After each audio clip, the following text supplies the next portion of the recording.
orang di mata kuliah kimia air. Kenapa mengambil mata kuliah kimia air? Karena yang tersedia hanya itu? Atau bagaimana?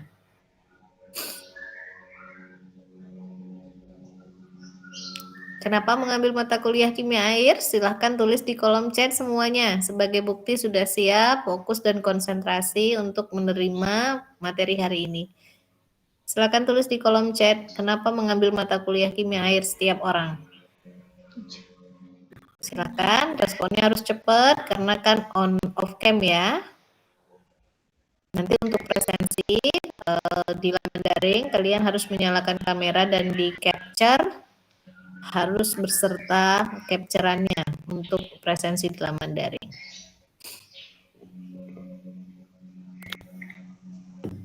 Ayo.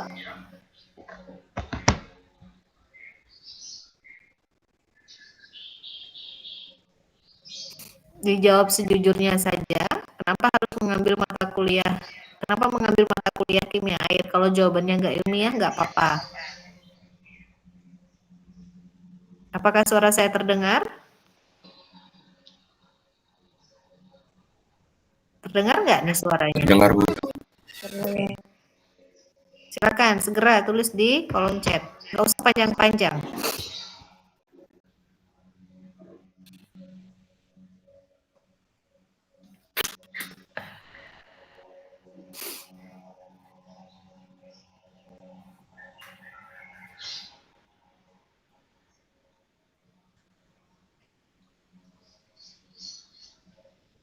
Belum ada yang mau nulis? Kalau belum ada saya tutup loh ini.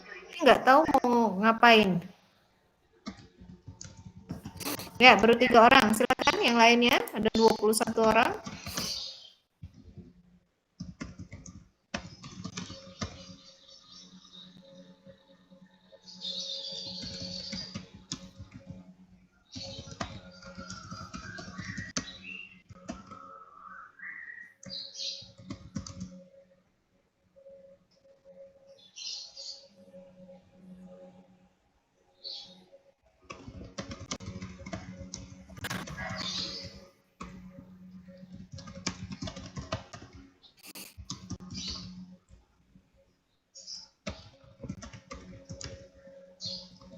Oke, baru berapa orang ini yang menjawab? Baru 3, 4, 5, 6, 7, 8. Baru 8 orang.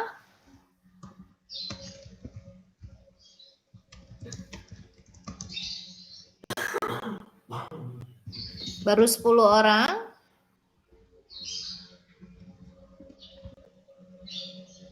Baru 12 orang.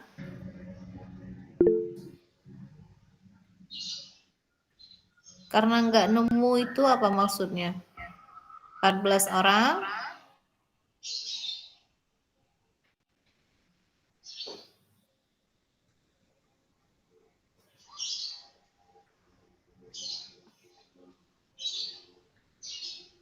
Baru 14 orang. Masih ada yang hadir di sini 3 orang yang belum muncul.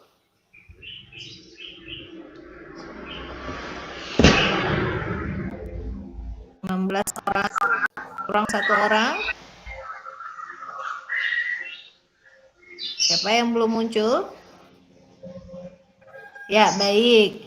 Ya, alasan yang sangat wajar menurut saya ketika kalian memilih mata kuliah pilihan itu adalah alasan pertama untuk memenuhi SKS ya. Biasanya cari yang mata kuliahnya nggak susah-susah, biasanya gitu. Terus alasan selanjutnya karena memang ingin fokus ke bidang itu. Misal kimia air, ini masuk ke bidang kimia lingkungan dan memang tertarik di bidang kimia lingkungan. Nah, itu beberapa alasan biasanya ya untuk mengambil mata kuliah pilihan. Nah, jadi apapun alasannya sebenarnya nggak masalah gitu. Untuk memenuhi SKS ya berarti jangan sampai nilainya jelek. Karena nanti SKS-nya terpenuhi tapi nilainya jelek kan juga jadi nggak begitu manfaat ya. Malah jadi menurunkan IPK-nya. Misalnya kalau dapat nilainya DE. Tuh ya. Baik, jadi apapun alasannya, kita mulai bersama untuk mempelajari mata kuliah kimia air. Tentu belum tahu ya apa saja yang dipelajari di mata kuliah kimia air ini, sehingga akan sejauh apa manfaatnya yang nanti akan kalian dapatkan. Nah, hari ini kita akan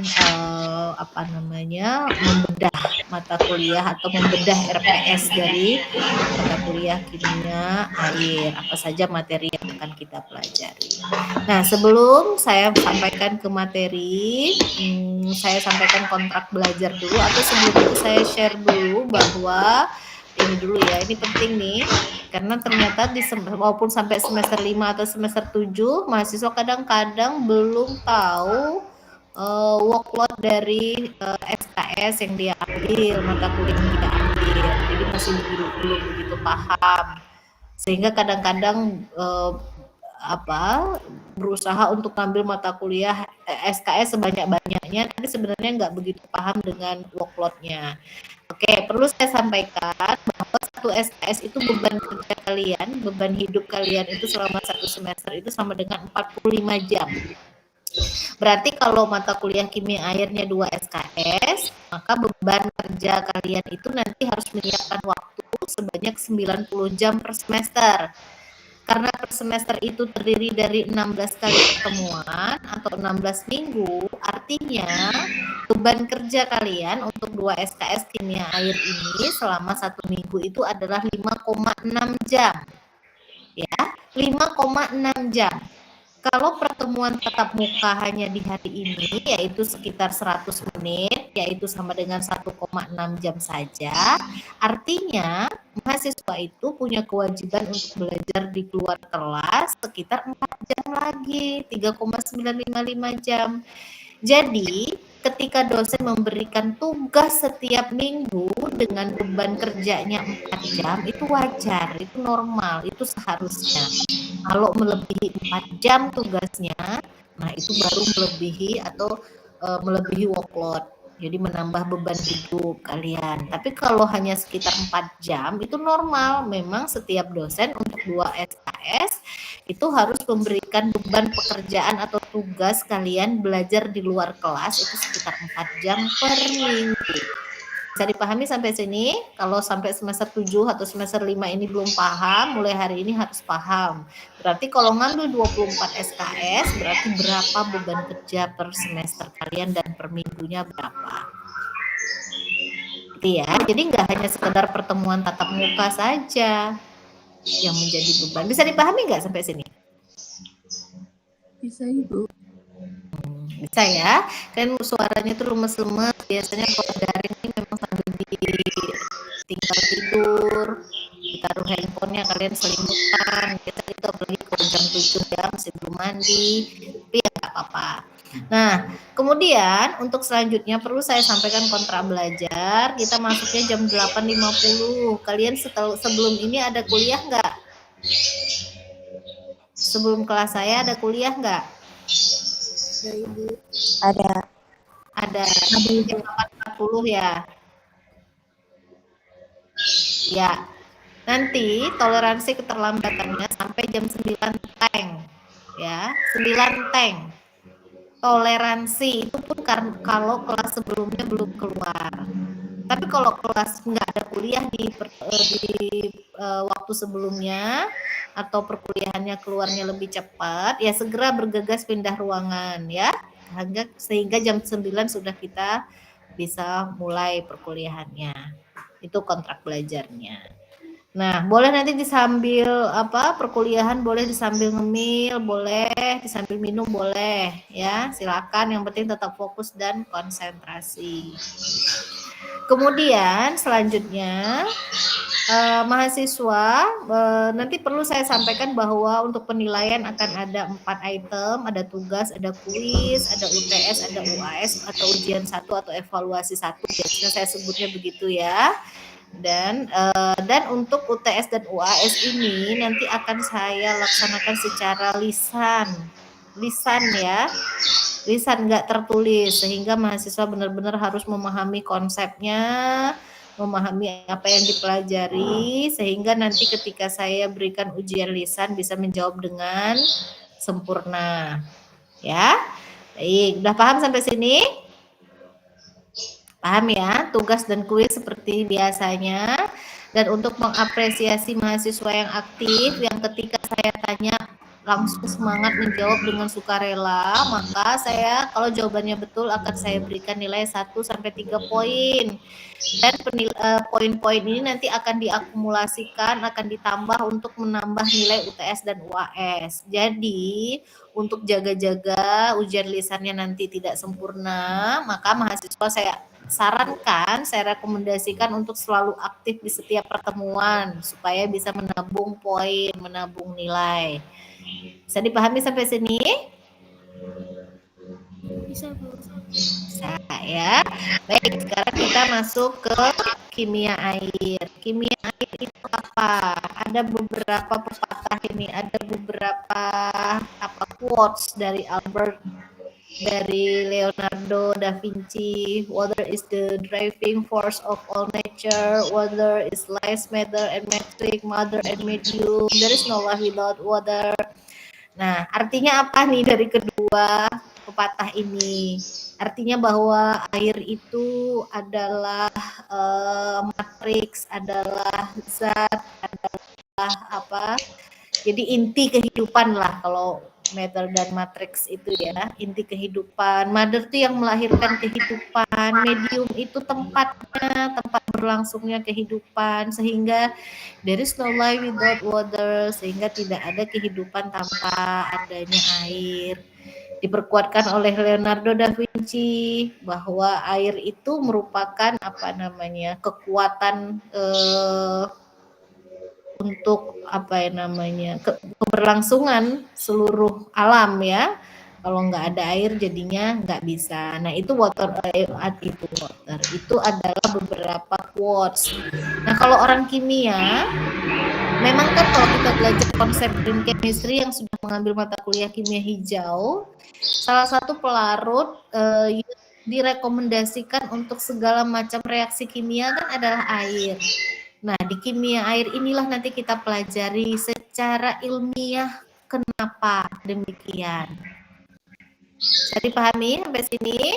Ini karena kalian nggak nyalain kamera, saya nggak bisa langsung melihat mimik paham apa enggak ini. Jadi langsung respon lewat audio. Bisa paham? Ya. Nah, kemudian ada pertanyaan selanjutnya. Coba kita perhatikan, kenapa kok ya permukaan bumi ini sekitar 70% ditutupi oleh air? Ya kan? Permukaan bumi itu lebih banyak airnya daripada daratannya. 71% itu ditutupi oleh air. Dan kemudian kita perhatikan juga bahwa tubuh manusia itu sekitar 70% terdiri dari air. 50-80% lah. Kalau umur 0 sampai 5 tahun memang 80% terdiri dari air tubuhnya. Kalau umur 5 sampai 20 tahun itu 70%. Itu kalian ya sekarang ya. Kalian udah nyampe yang 60% bukan? 20 sampai 35 tahun 60%. 35 sampai 50 tahun 55%. 60 sampai 80 itu 50%. Nah, kenapa kira-kira Allah mendesain tubuh manusia itu terdiri dari 50 sampai 80% terdiri dari air? Kenapa kok bukan dari ester biar kita kayak parfum kita wangi terus nggak perlu parfum gitu ya, atau cairan-cairan yang lain? Nah, dua fenomena ini tentu saja ada alasan ilmiah. Nah, inilah yang kita akan selesaikan, yang kita akan cari jawabannya di kimia air. Jadi beruntung kalian yang mengambil mata kuliah kimia air ya. Insya Allah nggak berat. Jadi kita cuma bisa mau menjawab dua hal tadi. Kenapa di dalam kenapa di dalam Allah mendesain permukaan bumi terdiri dari 71%-nya terdiri dari air. Di tubuh manusia juga demikian. Nah, inilah yang akan kita cari di dalam mata kuliah kimia air. Jadi semenarik itu sebenarnya. Jadi beruntung kalian sudah memilih. Mudah-mudahan walaupun tujuannya untuk memenuhi SKS, insya Allah banyak ilmu yang didapat juga ya. saya sampaikan bahwa kimia air itu dulu ruang lingkupnya hanya terkait badan-badan air saja. Badan air itu ada sungai, laut, gitu. Badan air itu ya, danau, badan air.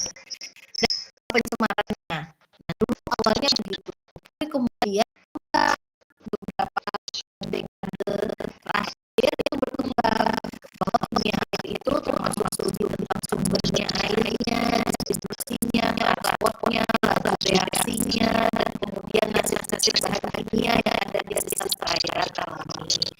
Berkembang lagi selanjutnya beberapa tahun terakhir, berkembang berapa puluh tahun terakhir ya, berkembang bahwa ternyata skop dari kimia air itu semakin meluas. Nggak hanya membahas tentang badan air, pencemaran, perjalanan bahan kimia yang ada di perairan alami, hanya sekedar itu, tapi juga termasuk penyakit-penyakit yang dapat ditimbulkan karena air. Jadi semakin luas ya, semakin berkembang. Nah, kemudian ada ilmu yang khusus mempelajari tentang air yang disebut sebagai hidrologi. Hidrologi itu adalah ilmu yang mempelajari tentang air yang terdiri dari limnologi dan oceanografi. Kalau oceanografi yang belajar tentang ocean, tentang lautan, berarti tentang air yang ada sampai kadar garamnya tinggi, yang asin. Dipelajari sifat fisik dan kimianya itu oceanografi. Sementara kalau limnologi itu adalah bagian dari hidrologi yang mempelajari tentang freshwater. Freshwater itu apa? Air tawar, air payau. Jadi air yang ada di sungai, yang ada di bawah tanah, gitu ya, di danau. Ini hidrologi. Nah, ini dia cabang-cabang yang dari ilmu yang mempelajari tentang air atau hidrologi. Nanti kita pelajari semua, yang kita pelajari itu saja kedua-duanya untuk apa? Untuk bisa menjelaskan kenapa Allah tadi memberikan kepada manusia seperti dari 50 sampai 80% air, kenapa Allah mendesain permukaan bumi itu terdiri dari air. Gitu. Nah, inilah mata kuliah inilah dari yang kita pelajari. Ya, ada sumber dan penggunaan air yang mulai dari mempelajari siklus hidrologi, kita mempelajari sifat unik air, kita mempelajari karakteristik badan air, kita mempelajari standar kualitas air minum, pengelolaan kualitas air minum, senyawa dan reaksi kimia dalam perairan. Di 2 kali pertemuan untuk yang senyawa dan reaksi kimia dalam perairan. Kemudian ya saya laksanakan evaluasi 1 atau TE.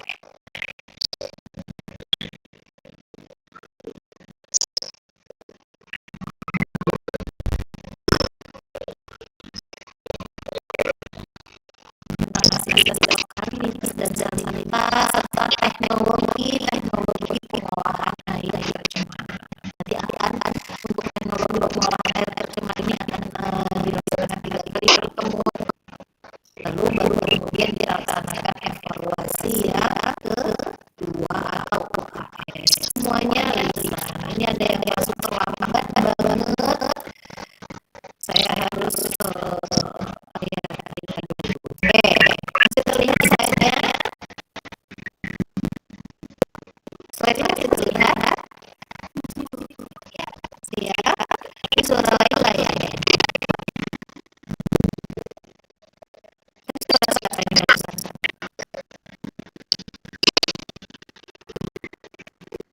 Yang bilang masih itu suara siapa?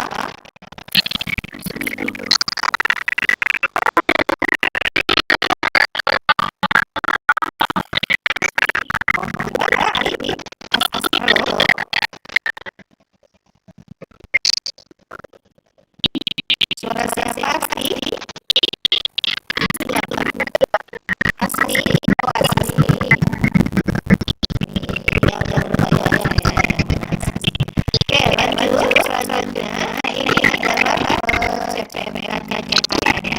Jadi mahasiswa memiliki program dan mata kuliah ini nanti kalau mahasiswa ujian lisan, berarti mahasiswa sudah memahami tentang ruang lingkup kimia air, pengetahuan tentang kualitas air minum, pengetahuan tentang jenis-jenis sumber air dan proses pencemaran air.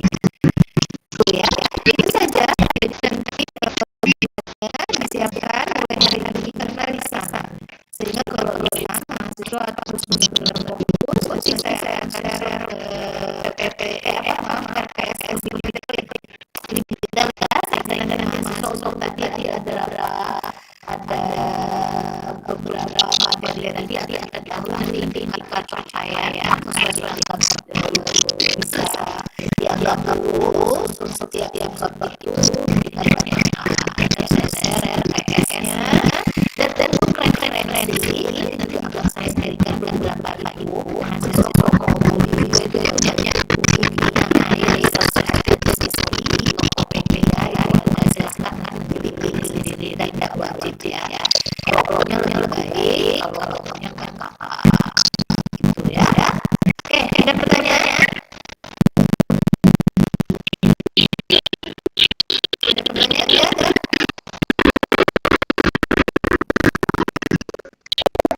Siap untuk mengikuti perkuliahannya ya. Siap ujian ya Kak. Tulis dicatat jawabannya.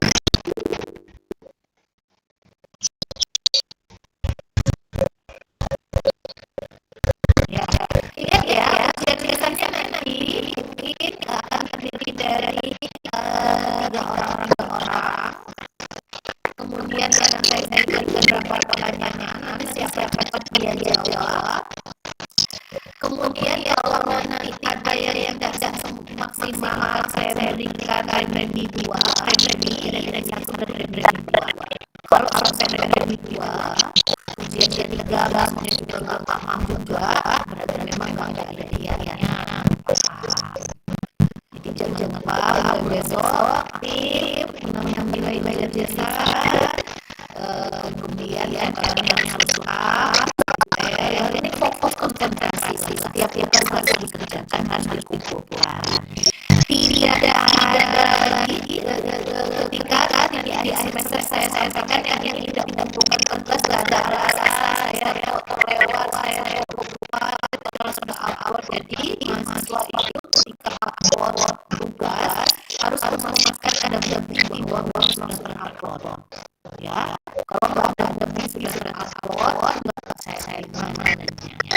Jadi kalau tugasnya nanti diterima terus mahasiswa yang mencapai 4 nilainya 100, kalau cuma 4 sudah jadi nilainya 425 berapa itu?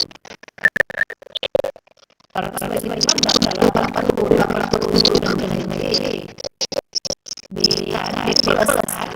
Nah jadi udah kalau nggak mengerjain tugas aja udah mendapat nilainya lumayan. Jadi nanti harus komitmen tugasnya dilaksanakan baik, hadir, jangan lolos. Ujian-ujiannya biar bisa itu ya. Nggak ada pertanyaan? Kalau nggak ada pertanyaan, kita coba pertemuan pertama di sini. Kita ketemu di kampus, pertemuan kedua dan seterusnya ya. Mudah-mudahan Allah memberikan kemudahan supaya kita bisa mengikuti perkuliahan yang baik, selama berkonsekuensi dan hasilnya nanti sesuai dengan yang diharapkan. Hasilnya juga berkah, insyaallah ya. Oke, saya kira-kira cukup. Ya. Saya kira-kira cukup. Jangan lupa presensi dilakukan dari ingat presensi dilakukan dari buka kamera baru kemudian yang ya harus ada foto wajah dan kuliah untuk presensi dilakukan dari wajahnya nyalakan kamera dan capture wajahnya sebelum saya tutup Google-nya ya. Saya akan tutup Google-nya dan silahkan capture ada wajah nama kalian lalu nggak apa-apa belum main sisi nggak apa-apa belum ketawa aja ya ketawa dong apalagi 16 besok ini belum sisiran